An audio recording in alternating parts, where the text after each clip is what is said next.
One of the funny things about cults is that people in them don't even realize that they're in a cult. And do the cult leaders even realize that they're a cult leader? How do you wake someone up who doesn't know they're asleep?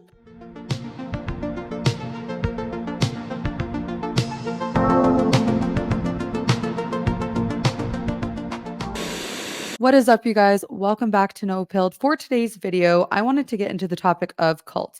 Now, I could do a load of research into this, which I already have done a lot. I've seen so many documentaries on different cults. I've read about different cults, but the meat of this teaching today comes from my own personal experience. Who better to learn about cults than somebody who's actually been in one themselves? I'm sure a lot of the videos that you've seen about cults before are based off of the bite model.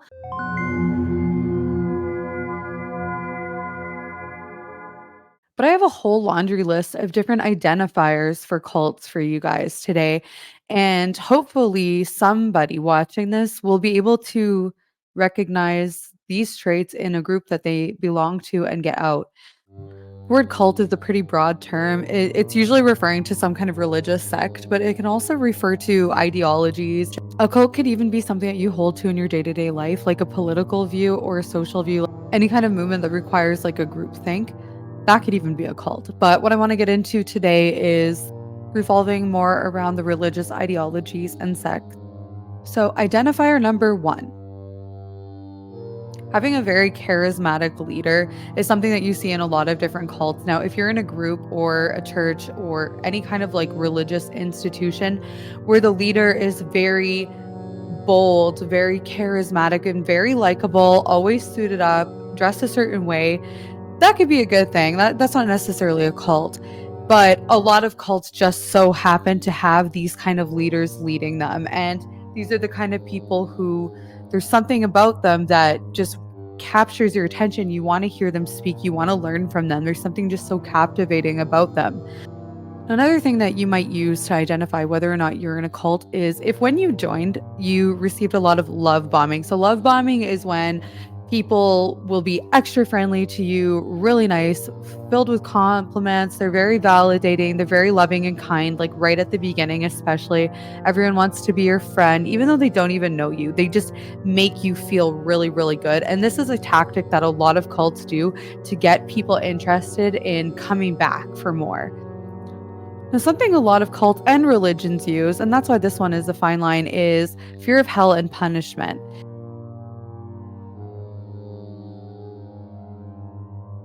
A lot of religions do have an idea of hell or punishment and damnation in the afterlife. But when this is used to manipulate its congregants, when you're constantly in fear of maybe behaving a certain way and the fear is instilled so that you act out a certain way, then this is a good identifier that you may be in a cult. And the last point ties right into the next one. So very strict rules. Yes, most religions you could say are a cult if we were to use this as the main identifier, because a lot of religions have really strict rules. However, if these rules are kind of outside of the religious text being referenced in this group, or if these rules seem to be rooted in hypocrisy because the elders or the leader of this cult don't necessarily adhere to them, but they enforce them on you, then you're probably in a cult. And if the rules are so strict that they prohibit you from doing most things in life, then you're probably in a cult. Withholding information sources. This could be anything from any type of media like websites, YouTube videos, the news, television, or even somebody who has left the group or is from another opposing group. Now they will, and I have experience with this myself, where after leaving my group, the leader of the group had not strictly prohibited contact with us, but strongly discouraged it. Another thing that goes along with strongly discouraging communication with ex-members is also lies and slander about the ex-members, or lying about the reasons that they left, or taking it out of context and making the other person seem like there's something wrong with them and that's why they left. Another thing that a lot of cults use, and there is one main one in particular, which I will not name because I'm not here to try to alienate anybody, but there is one group in particular. And if you're a part of this group, you may be able to recognize this with yourself, and that is propaganda. That propaganda would be coming in the form of, again, specific teachers to be listening to, specific media sources, websites, magazines, and other documents that come from the group itself, as well as translations of religious texts. This is propaganda, and this is a sure sign that you're in a cult. Another thing that a lot of different cults I find that have in common, and these are kind of like the big name ones, a lot of cults that you've probably heard of that are a lot more obvious, is the whole thing and the whole idea about a doomsday. And that is just, again, instilling fear into people so that they will prepare for the end of the world. And this preparation could be in the form of behavior modification or financial contribution and unwavering dedication to the group and the leader of the group. And unfortunately, a lot of modern common churches as well use this kind of tactic to instill fear into their congregants, therefore turning normal churches into cults themselves and making it harder for people to identify if they belong to a real religious group or if they are being manipulated. Something else that a lot of cults and hyper-religious groups, which are typically cults, have in common is a very strict dress code that is enforced. Now, this isn't coming in the form necessarily of saying, oh, dress modestly or properly when you're attending a service or anything like that. But when it is something that is almost like a dress code or a uniform that you have to wear, something that is strictly enforced, down to the length of the skirt or the type of headdress being worn. These are obviously signs of a cult.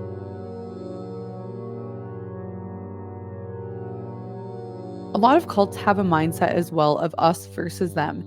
And it's not necessarily us versus them in a religious sense where we have our beliefs and then everybody else has their beliefs and we believe ours is correct.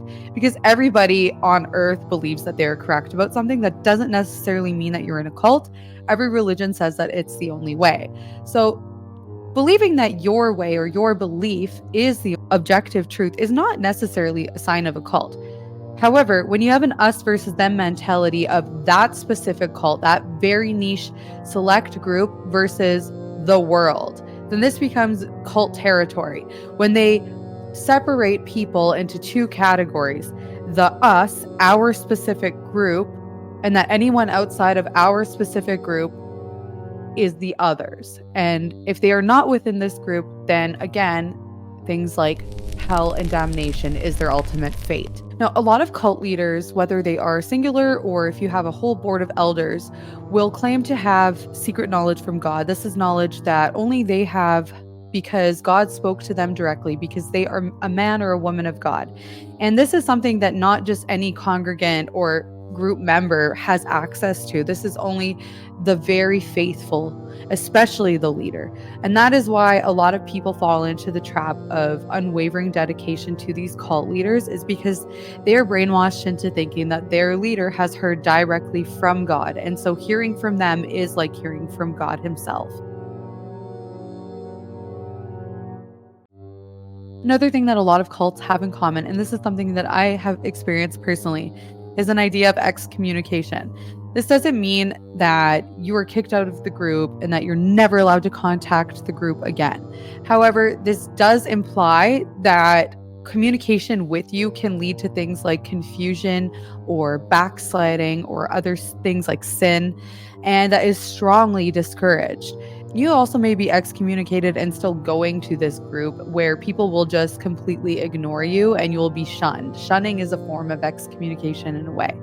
But being officially excommunicated out of a cult means that the members will not contact you. And it's not that it is forced that they won't contact you, but they are completely brainwashed to the point where they themselves will not want to reach out to you. If you are in a group that does something like excommunication in a form of either completely shunning you, nobody any longer wanting to contact you, or the leader of that group warning you about communicating with the ex-member, then you are probably in a cult. Another thing about excommunication is the fear of that and losing connection with family and friends in the group. The fear of being excommunicated is a big reason why a lot of people in cults will not report things like abuse, or they will not even debate or discuss things that they have issue with the leader. And this leads me into my next point. A lot of cults, what they are guilty of is the covering up of crimes and abuse.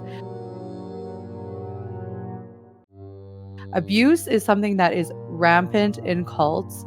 And because they do not want to lose their credibility or their hold on their members, the leaders will often say that these are things that need to be taken to God and dealt with within the group.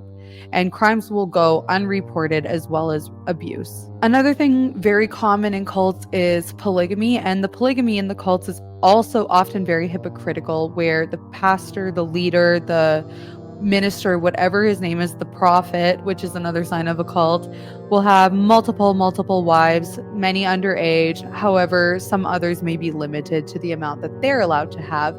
And even some founders of certain religions who were polygamists and had many wives prohibited that amount for their followers.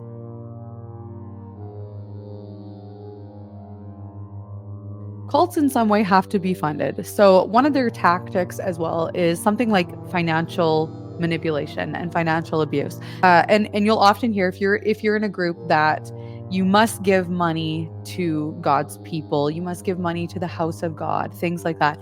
Now, I don't think that is considered financial abuse. I think that is just a church who really desperately wants their funds, and maybe they do have some people that aren't helping them, because a lot of religious groups do operate under donations. So this isn't necessarily a sign of a cult if your church or your religion is asking for donations. So don't write them off based off of that. However, when it becomes cult-like is when the finances and the donations start to be extracted in a manipulative way. So for example, a lot of groups will use certain texts within scripture that they're twisting to support fear of condemnation to those who don't give money. If your group or your church is telling you that you must give a certain amount of your income, otherwise you will be cursed, and this is financial abuse and manipulation, and you're likely in a cult.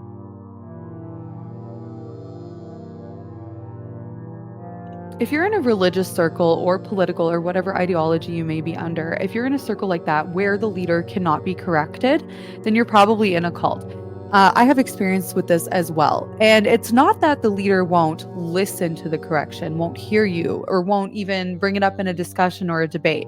It's that no matter what your critique is or your opinion is, you will always come out losing. You will always be the one wrong. The leader, even if given absolute proof that they are incorrect, the leader will double down and will often have others backing them up, and you will never come away winning that argument. A cult leader may listen to your correction but will not actually take it or accept it. And on this, if your leader can't be corrected, then oftentimes people who leave these specific groups or cults will be the one to blame. So no matter what their issue is for leaving, the preacher or preachers or elders or whoever is leading this group will always make that person the problem, even if the reason they left is 100% because of the group or the group's leader. They will twist the reason why that person left and will always make them be the one at fault. They're the one that faltered. They're the one whose faith was wavering.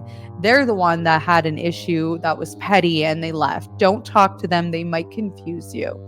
This is a clear sign that you are in a cult. A lot of cult leaders, and another sign that you are in a cult is when the preacher of this cult is using a lot of buts. Now, what do I mean by that? I'm talking about double talk. They will talk out of both sides of their mouths and contradict themselves. So they will say things, and I'll give you a perfect example from my own circle, which would be, you are saved by the grace of God by just believing on Jesus Christ. That's one side of their mouth.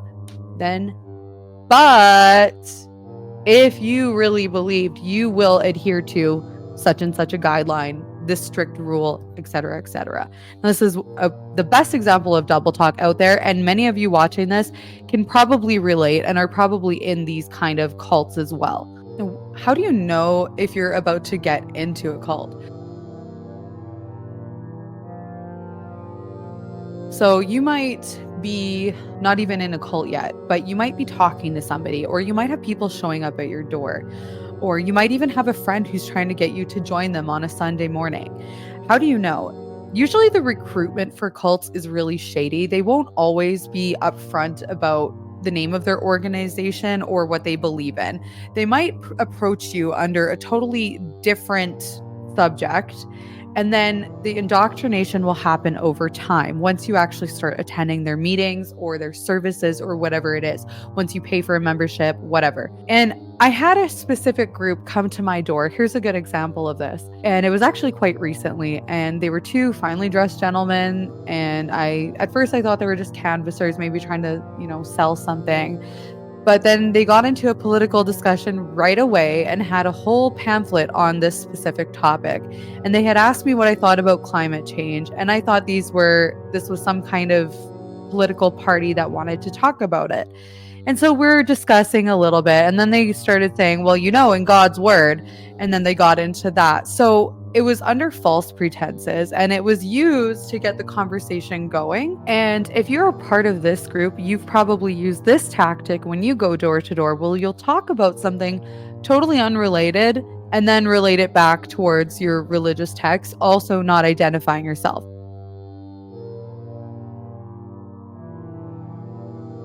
Now, once you do join, the indoctrination is slow with these cults. So you'll get a little bit of teaching in the beginning. And if you have a question, instead of answering it, they often deflect, or they will give you an excuse that more will be revealed over time. Come to next week's meeting. Join this study. Join this group. Attend these meetings instead. More light will come. More will be revealed, because they don't want to scare you off with what they really believe. And they will slowly reveal to you their true colors and who they really are and what they really truly believe. But by that point, you've already been brainwashed and you've already been manipulated into thinking that your leader has been speaking to God and is the bearer of truth. And one final thing that identifies a cult, in my own opinion, this is something from experience, and you may or may not disagree with this. It is the unwavering dedication to a political movement. Now, this is something that will probably upset a few people, and it's a topic I choose not to cover on my channel for a very specific reason.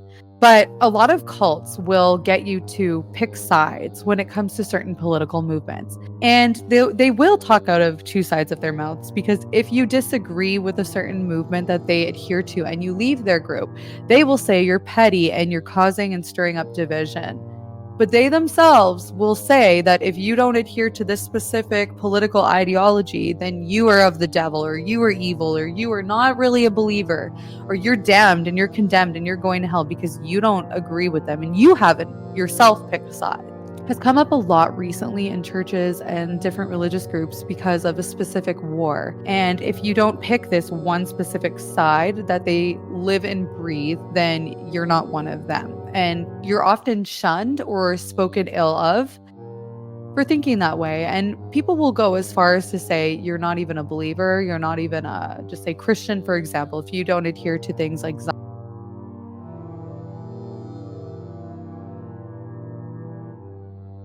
how do you leave a cult? If you have been watching this and you can identify with some of these things and you're starting to think you might be in a cult, how do you leave? How do you even go about proving that these things are true? Well, number one, what you can do to further test this is ask questions to your group's leader. Because if they say things like, God will reveal it to you, or God told me this, so you should trust me, or you shouldn't listen to outside sources because they're of the devil and they're trying to willfully deceive you, then that's another sure sign that you're in a cult. However, if they're willing and open to have a discussion why they believe a certain way and why you believe a certain way, and they hear you out, but you can agree to disagree and you don't get treated any differently, then continue on in your group. It's probably not a cult. You're probably in a healthy congregation. But if you do find that you're in a cult, you realize this, you have to be careful, because slander will happen, excommunication will happen, abuse may even happen. You might even have people stalking you, getting information on you, how you're doing after you leave, spreading lies about you. This is something you definitely need to be careful about, depending on the severity of the cult that you're in. I would make sure that you have a good support system outside of your group, outside of your cult. I would suggest that you cut all ties yourself with people from the cult who are in positions of power and influence. If you still have friends and family, keep talking to them, keep showing them love, but don't give them any personal information on your life. But the best thing to do when leaving a cult is to do a clean break. When you slowly start to leave, if you tell the leader that you are interested in leaving, you might get treated differently, but also you might be persuaded to stay, and that can make it even harder to get out. I understand that totally what that's like, because when I was leaving my cult, it took another month and a half to actually fully leave and not look back. And that was more heartbreaking, more challenging for sure. And then finally, what you can do is speak out. Do something to get your feelings out, to explain your experience, what you went through, warn other people about it. But it's really great to get it out there and to just get things off your chest. Some people have been in these groups for 20 to 30 years, even longer. Some of us are lucky and it's only a few months or only a few years or anything like that. But a lot of people have grown up in it and they have a lot of damage done to them psychologically, emotionally, and everything like that. So, writing about it, speaking about it, that is probably the healthiest thing that you can do to heal yourself from the trauma that comes from being in a cult. Thank you all very much for watching. If you have not yet subscribed to No Pilled, please subscribe, like, and share this video, and comment down below if you've been in a cult and if you need help getting out. I'll see you guys in the next one.